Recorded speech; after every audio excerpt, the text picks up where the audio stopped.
Welcome to Lakshmi Suresh cooking channel. ಇವತ್ತು vlog start ಮಾಡಿದ್ದೀನಿ. ಇನ್ನೂ ನನ್ನ ಚಾನಲ್ ಯಾರ್ಯಾರು ಸಬ್ಸ್ಕ್ರೈಬ್ ಆಗಿಲ್ಲ ಪ್ಲೀಸ್ ಸಬ್ಸ್ಕ್ರೈಬ್ ಆಗಿ. ಇವತ್ತು ನುಗ್ಗೆ ಸೊಪ್ಪು ಹಾಕಿ ಬೇಳೆ ರಸ ಮಾಡ್ತಾ ಇದ್ದೀನಿ.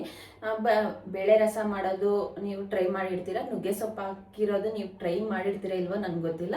ನಮ್ಮ ಮನೆಯಲ್ಲ ಮಾಡ್ತಾ ಇದ್ದೀನಿ, ಟ್ರೈ ಅಲ್ಲ, ನಾನು ಮಾಡ್ತಾ ಇದ್ದೀನಿ. ಯಾಕಂದರೆ ತುಂಬ ಚೆನ್ನಾಗಿರುತ್ತೆ. ಎಲ್ಲ ತುಂಬ ಜನ ನುಗ್ಗೆ ಸೊಪ್ಪು ಕಹಿ ಕಹಿ ಅಂತಾರೆ. ಅದಕ್ಕೊಂದು ಟಿಪ್ಸ್ ಇರುತ್ತೆ, ನಾನು ಅದು ಶೇರ್ ಮಾಡ್ಕೊತೀನಿ. ಕಹಿ ಯಾಕೆ ಬರುತ್ತೆ, ಕಹಿ ಯಾಕೆ ಬರಲ್ಲ ಅನ್ನೋದು ಈ ವಿಡಿಯೋಲ್ಲಿ ಶೇರ್ ಮಾಡ್ತೀನಿ. ಯಾರು ಸ್ಕಿಪ್ ಮಾಡಿದಿರ ಫುಲ್ ವಿಡಿಯೋ ವಾಚ್ ಮಾಡಿ, ತುಂಬ ಒಳ್ಳೆಯದು. ಎಲ್ಲರಿಗೂ ವೀಕ್ನೆಸ್ ಇರತ್ತಲ್ವ, ಕೈಗಳು ಮತ್ತು ನರಗಳೆಲ್ಲ ಶೇಕ್ ಆಗ್ತಾ ಇರತ್ತೆ ಅಂತಾರೆ. ವೀಕ್ ಇರೋರು ಈ ಥರ ಡೈಲಿ ನುಗ್ಗೆ ಸೊಪ್ಪು, ನುಗ್ಗೆ ಸೊಪ್ಪಿನ ಪಲ್ಯ, ಬೇಕಾಗಿದ್ರೆ ನುಗ್ಗೆ ಸೊಪ್ಪು ಒಣಗಾಕಿ ಪೌಡ್ರ್ ಮಾಡ್ಕೊಂಡು ಒಂದೊಂದು ಸ್ಪೂನ್ ತೊಗೊಬೋದು. ನುಗ್ಗೆ ಸೊಪ್ಪಿನ ಪಲ್ಯ ಮಾಡೋಕ್ಕಾಗಲಿಲ್ಲ ಅಂದರೆ ಆ ಥರ ಪೌಡ್ರು ನೀವೇ ಮನೇಲಿ ಒಣಗಾಕಿ ಪೌಡ್ರ್ ಮಾಡಿಕೊಂಡು ಒಂದೊಂದು ಸ್ಪೂನ್ ತೊಗೊಬೋದು, ಇಲ್ಲಾಂದರೆ ರೆಡಿನೂ ಸಿಕ್ಕತ್ತೆ. ಇವತ್ತು ಯಾವ ಥರ ಮಾಡೋದು ಅನ್ನೋದು ಬನ್ನಿ ನಾನು ತೋರಿಸ್ತೀನಿ. ಬೇಗ ಮಾಡಿ ತಿನ್ಬೋದು. ಬಿಸಿ ಬಿಸಿ ಅನ್ನ ತುಪ್ಪ ಹಾಕೊಂಡು ತಿಂದರೆ ತುಂಬ ಚೆನ್ನಾಗಿರುತ್ತೆ. ಇನ್ನು ಮುಂದಿನ ವೀಡಿಯೋಸಲ್ಲಿ ನಾನು ನುಗ್ಗೆ ಸೊಪ್ಪು ಮೊಟ್ಟೆ ಹಾಕಿ ಪಲ್ಯ ಮಾಡ್ತೀನಿ. ಇನ್ನೊಂದು ವಿಡಿಯೋಲ್ಲಿ ನಾನು ಬಂದು ನುಗ್ಗೆ ಸೊಪ್ಪು ಬಸ್ಸಾರು ಯಾವ ಥರ ಮಾಡೋದು. ತುಂಬ ಜನ ಕಹಿ ಕಹಿ ಅಂದ್ಬಿಟ್ಟು ಭಯ ಬೀಳ್ತಾರೆ. ನುಗ್ಗೆ ಸೊಪ್ಪು ಮಾಡೋದು ತುಂಬ ಜನ ಭಯ ಬೀಳ್ತಾರೆ. ಭಯ ಕಹಿ ಇಲ್ದಿರಾನೆ ಮಾಡ್ಕೊಬೋದು. ಎಲ್ಲ ಆದಷ್ಟು ಸ್ವಲ್ಪ ವೀಡಿಯೋಸ್ ಅಂದರೆ ಕುಕ್ಕಿಂಗ್ ಅಪ್ಲೋಡ್ ಮಾಡ್ತೀನಿ. ತುಂಬ ದಿವಸ ಆಗೋಯ್ತು ಕುಕ್ಕಿಂಗ್ ವೀಡಿಯೋಸ್ ಅಪ್ಲೋಡ್ ಮಾಡಿ. ಇವಾಗ ಒಂದು 5-6 ವಿಡಿಯೋಯಿಂದ ನಾನು ಕುಕ್ಕಿಂಗ್ ವೀಡಿಯೋಸ್ ಅಪ್ಲೋಡ್ ಬರ್ತಾ ಇದ್ದೀನಿ. ನಾನು ಮನೇಲಿ ನಾವೇನು ಮಾಡ್ತೀವೋ ಅದು ಅಪ್ಲೋಡ್ ಮಾಡ್ತೀನಿ. ತುಂಬ ರಸಮ್ ಕೇಳ್ತಾಯಿದ್ರು, ಇನ್ನು ಮುಂದಿನ ವೀಡಿಯೋಸಲ್ಲಿ ಬರುತ್ತೆ. ಅದು ವಿಡಿಯೋ ರೆಡಿ ಆಗೈತೆ, ಮುಂದಿನ ವೀಡಿಯೋಲ್ಲಿ ಅಪ್ಲೋಡ್ ಮಾಡ್ತೀನಿ.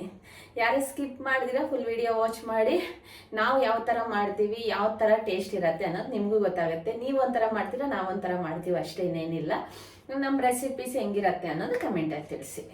ಕುಕ್ಕರಲ್ಲಿ ನೀರು ಇಟ್ಕೊಂಡಿದ್ದೀನಿ. ನೀರಿಗೆ ನಾನು ಬೇಳೆ ಹಾಕೊತಾ ಇದ್ದೀನಿ. 1 ಕಪ್ಪಷ್ಟು ಬೇಳೆ, ಒಂದು 1/4 ಕಪ್ಪಷ್ಟು ಹೆಸರು ಬೇಳೆ ಹಾಕೊತಾ ಇದ್ದೀನಿ. ಇದೇನಂದರೆ ಹೆಸರು ಬೇಳೆ ಥಿಕ್ನೆಸ್ ಬರುತ್ತೆ, ತುಂಬ ಚೆನ್ನಾಗಿರುತ್ತೆ. ಇದು ರಸಮ್ಗೆ ತುಂಬ ಚೆನ್ನಾಗಿರುತ್ತೆ ಹೆಸರು ಬೇಳೆ ಹಾಕಿದ್ರೆ.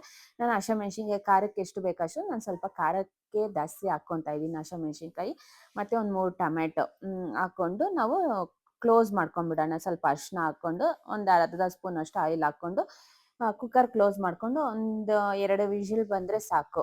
ನಾನಿವಾಗ ನುಗ್ಗೆ ಸೊಪ್ಪು ಸ್ವಲ್ಪ ಜಾಸ್ತಿ ತೊಗೊಂಡಿದ್ದೀನಿ. ನಾನು ಇದು ಸ್ವಲ್ಪ ಪಲ್ಯ ಮಾಡೋಣ ಅಂದ್ಬಿಟ್ಟು ಪಲ್ಯಕ್ಕೆ ರಸಮ್ಗೆ ಇದೆರಡಕ್ಕೂ ನಾನು ವಾಶ್ ಮಾಡ್ಕೊತಾ ಇರೋದು. ನಿಮಗೆ ಸಾಂಬಾರಿಗೆ ಎಷ್ಟು ಬೇಕಷ್ಟು ಹಾಕ್ಕೊಳ್ಳಿ. ನಾನು ಸ್ವಲ್ಪ ಜಾಸ್ತಿ ಹಾಕ್ಕೊತಾ ಇದ್ದೀನಿ, ಯಾಕಂದರೆ ಚೆನ್ನಾಗಿರತ್ತೆ. ಒಬ್ಬೊಬ್ರು ಸ್ವಲ್ಪನೂ ಹಾಕ್ಕೊತಾರೆ, ಜಾಸ್ತಿನೂ ಹಾಕ್ಕೊತಾರೆ. ಇವಾಗ ವಾಶ್ ಮಾಡಿ ಇಟ್ಕೊಂಡಿದ್ದೀನಿ ನುಗ್ಗೆ ಸೊಪ್ಪು. ಇವಾಗ ಬೇಳೆ ಆಗೈತೆ ನೋಡಿ, ಈ ಥರ ಇರುತ್ತೆ. ಬೇಳೆ ಬೆಂದೈತೆ, ಚೆನ್ನಾಗಿ ಮಿಕ್ಸ್ ಮಾಡ್ಕೊಳ್ಳಿ. ಯಾಕಂದರೆ ಅದೆಲ್ಲ ಕ್ಲೀನಾಗಿ ಇದಾಗಬೇಕು, ಅಂದರೆ ಚೆನ್ನಾಗಿ ಪಾಮ್ತೀವಿ ಅಂತೀವಲ್ವ ಆ ಥರ ಚೆನ್ನಾಗಿ ಮಿಕ್ಸ್ ಮಾಡಿಕೊಂಡ್ರೆ ಚೆನ್ನಾಗಿರತ್ತೆ.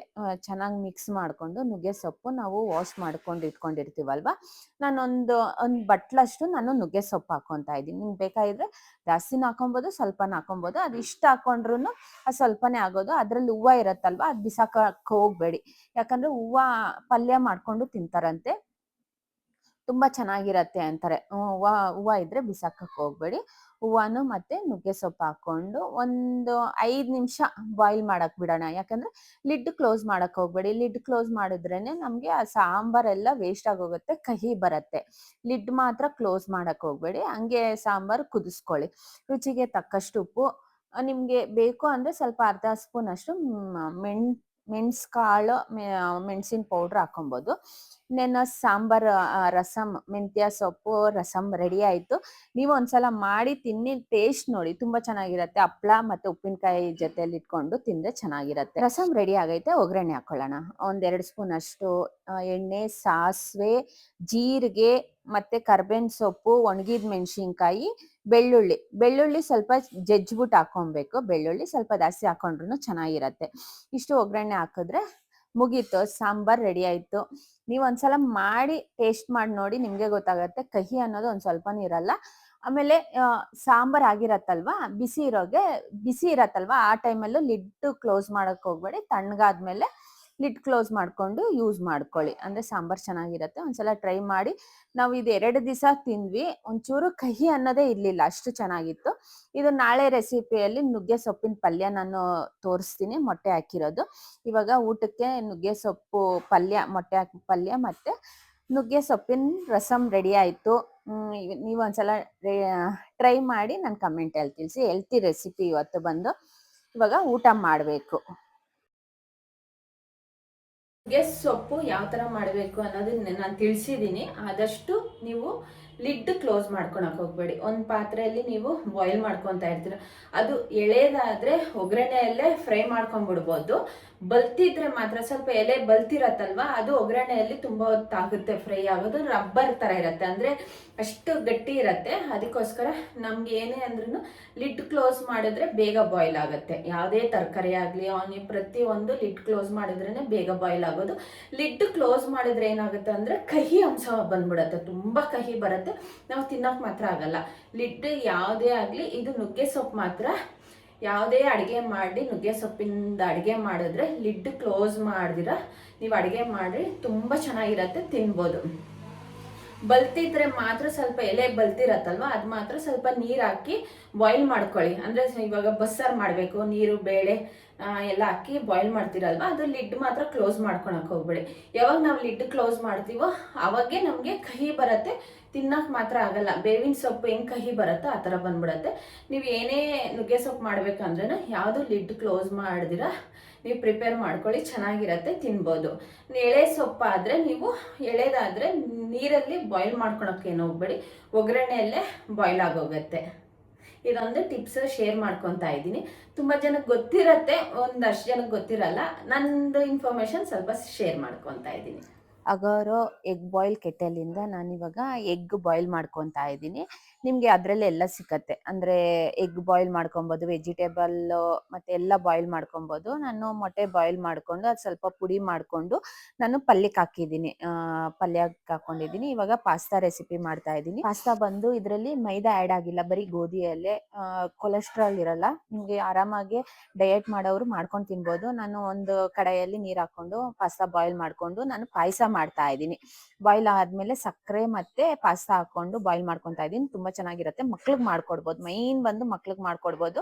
ನೀವು ಒಂದ್ಸಲ ಈ ತರ ಪಾಯಸ ಮಾಡ್ಕೊಂಡು ತಿನ್ನಿ. ಬೇಕು ಅಂದ್ರೆ ನಾನು ಲಿಂಕ್ ಶೇರ್ ಮಾಡಿರ್ತೀನಿ, ನಾನು ಅಮೆಝಾನ್ ಅಲ್ಲಿ ಬೈ ಮಾಡಿರೋದು. ಇವಾಗ ಸಂಜೆ ಮೇಲೆ ತುಂಬಾ ಮಳೆ ಬರ್ತಾ ಇತ್ತು, ಆವಿನ ಕಲ್ಲು ಬೀಳ್ತಾ ಇತ್ತು ನೋಡಿ. ಆವಿನ ಕಲ್ಲು ಹೆಂಗೆ ತುಂಬಾ ಪಟ ಅಂತ ಬೀಳ್ತಾ ಇತ್ತು.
ನೈಟ್ ಊಟ ಮಾಡಿದ್ವಿ, ಒಂದು 10 ನಿಮಿಷ ಆಚೆ ಬಂದು ಕುತ್ಕೊಂಡಿರ್ತೀವಿ. ಯಾಕಂದರೆ ತುಂಬ ಸೆಕೆ ಇರತ್ತಲ್ವ ಸಮ್ಮರ್ ಟೈಮಲ್ಲಿ.